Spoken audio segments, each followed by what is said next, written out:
Yeah. Hi, I'm Bill Hunter. I'm from Roanoke, Virginia, and I served in the Army from 1968 to 1971. And my last station of duty was Long Binh, Vietnam. I was over there a little bit less than a year, and I traveled in 2 Corps. And we had an agency over there that we had to create. It was called Vietnam Open Mess Operations. And what that was, it was an investigative branch of the Army after a major scandal broke out over there by Sergeant Major Woolridge and General Turner. And 4 lieutenants were selected to go into each corps area and to look at the club system to be able to make sure the troops were getting a good deal, a good sanitary conditions in the club, and that no funds were being absconded or turned into cash on the red Chinese black market. So I was one of those lieutenants that was selected to do that. And after 10 months over there and turning reports in and things like that, they wanted me to re-up and make me a captain, and so they offered that to the other officers as well. And so we decided to take one step backward and ETS'd out of the Army pretty quick, and that was good. So I came home a first lieutenant, and it was very empty feeling, though, to come back into the country during that period of time, because generally the Vietnam vets weren't appreciated.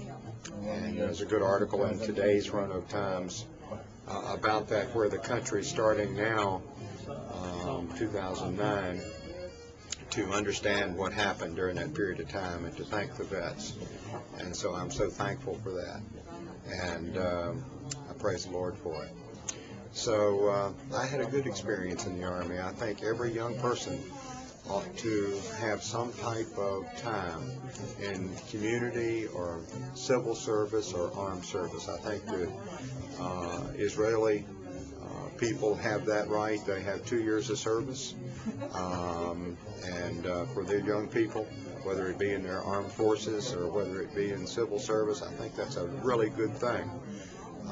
As a matter of fact, one of the girls in my son's high school who just graduated, she went to Israel for 2 years of service.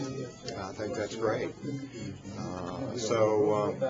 Anyway, I started out in 1968 at Fort Lost in the Woods, Fort Leonard Wood, and progressed to Oklahoma, Fort Sill, where the people were just so wonderful to the troops there.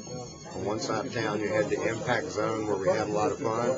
On the other side of town, we went to church on Sunday, and the people at the Baptist church were just great to us. And then Fort Belvoir for the OCS, where I later had a boy. My first child was born at Fort Belvoir later on after being commissioned. And then Fort Lee, serving at Fort Lee, and then back at Fort Myers, and then from there to Vietnam. So it was a great tour, lots of people I remember, lots of wonderful commanders, lots of people that I remember working with. A particular person I'd like to pay a little tribute to is a private there in Basic. His name was Hill, and he was from Philadelphia. He was a lonely soldier, and helped him write a letter one night, and talked about his home, and he felt a lot more comfortable after that. So I'll salute all the soldiers, and I'm very thankful to be a citizen of such a great nation.